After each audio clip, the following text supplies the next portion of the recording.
নমস্কার বন্ধুরা, মৌলি সিনহা ইউটিউব চ্যানেলে আপনাদের সকলকে স্বাগত। আজ আমি আপনাদের সাথে শেয়ার করতে চলেছি ধনেপাতা আর পুদিনার চাটনি। যে কোনো স্টার্টার বা ভাজা পোড়ার সাথে কিন্তু চাটনি খেতে অসাধারণ লাগে।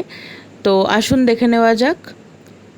এখানে লাগছে আমাদের ধনেপাতা। আমি এখানে 250 গ্রাম ধনেপাতা নিয়েছি ডাঁটি সহ। সাথেই লাগছে 3টে বড় সাইজের পাতিলেবু। টকটা আপনারা আপনাদের পছন্দ মতো দেবেন। লাগছে এখানে মোটামুটি 1 টেবিল চামচের মতো কুচিয়ে হবে আদা, সেই পরিমাণ। আর লাগছে 10-12 কোয়া রসুন। লাগছে পরিমাণ মতো কাঁচা লঙ্কা। আর লাগছে পুদিনা পাতা মোটামুটি 75 থেকে 100 গ্রামের মতো। এই সমস্ত কিছু আমি গ্রাইন্ডারের মধ্যে নিয়ে নেব। সাথে দিচ্ছি 1 চা চামচ জিরে গোটা।